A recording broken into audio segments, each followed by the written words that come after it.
اللہ سے جب بھی مانگو جیسے بھی وہ ضرور سنتا ہے، وہ تمہاری خاموشیوں کو بھی سنتا ہے اور تمہارے سینوں میں چھپے ہر راز سے واقف ہے۔ بس تم کامل یقین سے مانگو، پھر دیکھنا تمہاری دعائیں خود ہی قبول ہوتی ہوئی نظر آئیں گی، خود ہی موج سے رونما ہوتے ہوئے نظر آئیں گے۔ ہم ہمیشہ سوچتے ہیں کہ سامنے والے شخص نے ہمارے ساتھ برا کیا ہے، اس لیے ہم اسے معاف نہیں کر پاتے، حالانکہ در حقیقت ہم خود کو معاف نہیں کر پاتے۔ ہم ہر چیز کی سزا خود کو دیتے ہیں، پھر زندگی مشکل لگنے لگتی ہے۔ کسی کو بھی نہیں، بس خود کو معاف کرنا سیکھو، خود کو سزا دینا بند کرو۔ جب تک خود کو معاف نہیں کرو گے تب تک غم سے آزاد نہیں ہو پاؤ گے، اس لیے خود پہ رحم کرو۔ اگر اللہ تمہیں آزما رہا ہے تو اس کی محبت پر شک مت کرو، کیونکہ اللہ تو دراصل جو تم مانگ رہے ہو اس کے لیے وہ تمہیں تیار کر رہا ہے۔ اے میرے پروردگار، مجھے ہر اس چیز کا اچھا بدلہ دے جس نے مجھے توڑ کر رکھ دیا، مجھے ہر اس مایوسی کا اچھا بدلہ دے جس نے میرے دل کو مار دیا، اور مجھے اپنے سوا کسی اور کا امیدوار نہ کر۔ اے اللہ، مجھے مستقبل میں خوشی دکھانا، اور اے اللہ میرے دل کو ایسی خوشی سے نواز دے جو مجھے ہر تھکاوٹ سے بے نیاز کر دے۔ آمین یا رب العالمین۔ ہمت مت ہارو، دعا مانگتے رہو تب تک جب تک جواب نہیں مل جاتا۔ جب وہ تمہیں صبر کی انتہا کو لے آیا ہے تو یقین رکھو کہ آزمائش اب ختم ہونے والی ہے، اور پھر ہر اس چیز سے نواز دیا جائے گا جس کے لیے تم راتوں کو اٹھ اٹھ کر جھولی پھیلایا کرتے تھے۔ تم مانگتے ہو وہ جو تمہیں بہتر لگتا ہے، مگر اللہ تمہیں وہ عطا کرتا ہے جو تمہارے لیے سب سے بہترین ہوتا ہے۔ بات صرف یہ ہے کہ اس پہ آنکھ بند کر کے یقین رکھنے کی ہے۔ وہی ہے جو تمہیں دے سکتا ہے اور کوئی نہیں دے سکتا۔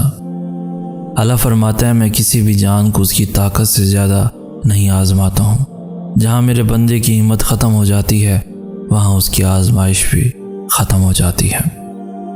حضرت محمد مصطفیٰ صلی اللہ علیہ وآلہ وسلم نے فرمایا، اگر تم اللہ پر ویسے بھروسہ کرو جیسے کہ بھروسہ کرنے کا حق ہے تو تمہیں ایسے رزق دیا جائے گا جیسے پرندوں کو رزق دیا جاتا ہے۔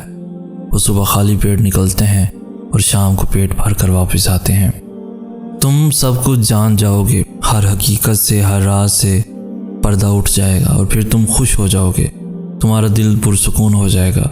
بس پھر تم چلتے پھرتے اللہ کا شکر ادا کرتے رہو گے۔ دیکھو، جب یقین پختہ ہوگا اپنی دعاؤں پر اور دعاؤں کے قبول کرنے والے پر، تو کبھی آپ شک و شبہ کا شکار نہ ہوں گے، کبھی آپ کسی سے سوال نہ کریں گے کہ ہماری دعا قبول کب ہوگی۔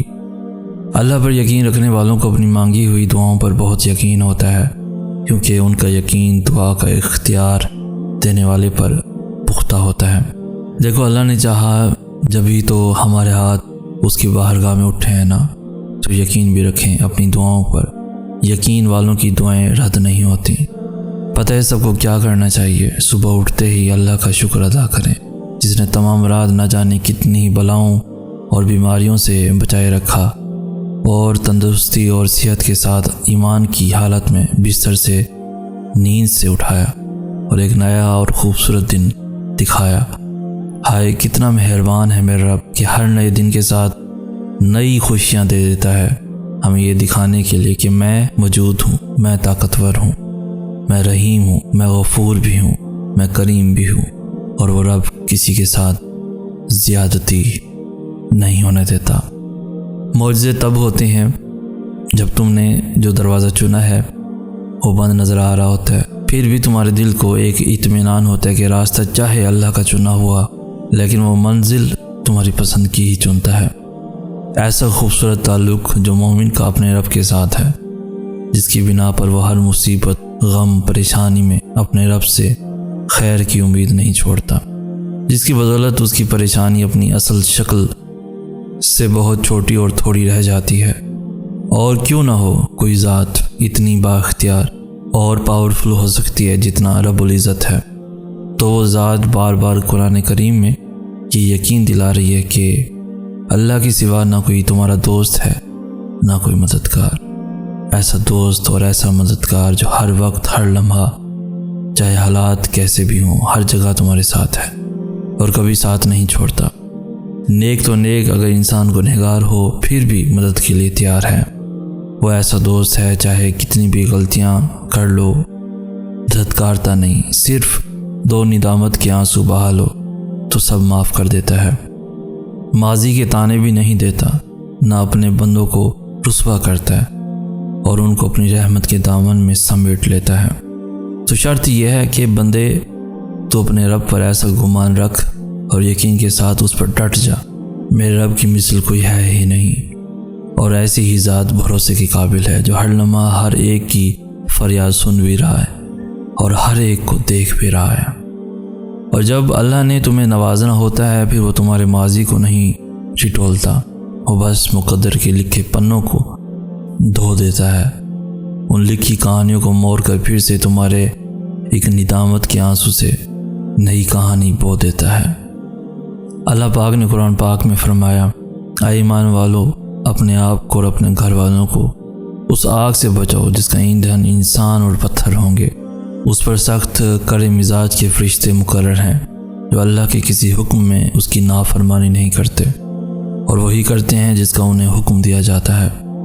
اور تم دیکھو تو ہر چیز میں ہی تمہیں اس رب کا خوب تمہارے واسطے دکھے گا، وہ جو ہر گھڑی تم پر نظر رکھے ہوئے ہے، کیا تمہارے غموں سے غافل ہوگا؟ وہ تو محض چند گھڑی تمہیں آزما رہا ہے اور تم دیکھنا بہت جلد وہ تمہارے واسطے بہت آسانیاں فرمائے گا۔ جو دروازے اللہ ہمارے لیے کھول دیتا ہے انہیں چاہ کر بھی کوئی ہم پر بند نہیں کر سکتا۔ کون ہے اتنی طاقت والا جو اللہ کی رحمتوں، برکتوں، عنایتوں اور محبتوں کو ہم تک آنے سے روک سکے؟ کوئی بھی نہیں۔ کہ عطا فقط اللہ کرتا ہے، ہمیشہ کرے گا، اسی کا ہے سب کچھ جو زمین و آسمان کے درمیان ہے۔ بس وہ تم پہ اور مجھ پہ اپنے کرم کے دروازے ہمیشہ کھلے رکھے، آمین۔ آسمان پر اللہ جانتا ہے کہ اس کا بندہ انتظار کر رہا ہے اور یقیناً وہ آپ کو مایوس کبھی نہیں کرے گا۔ دنیا لاکھ رکاوٹیں ہی کیوں نہ کھڑی کر دے پر اللہ کے بنائے گئے وسیلوں سے نہیں لڑ سکتی۔ اپنے رب سے ہر حال میں خوش گمان رہیں اور جان لیں جو نعمت آپ کو ملنی ہے وہ ہر حال میں مل کر رہے گی، بھلے اس کا رتی بھر بھی امکان نظر نہ آئے۔ وہ انسان بہت خوش رہتا ہے جس کے دل و دماغ میں یہ خیال ہوتا ہے کہ میں اپنے نفس سے بہت خوش ہوں، کیونکہ مجھے دوسروں کی خوشیاں دیکھ کر کبھی رنج نہیں ہوتا، مجھے لوگوں کے پاس دولت دیکھ کر لالچ نہیں ہوتا، میں کسی دوسرے کی قسمت پر رشک نہیں کرتا، میں اپنی زندگی اپنے نصیب کے ساتھ صبر و شکر سے جیتا ہوں۔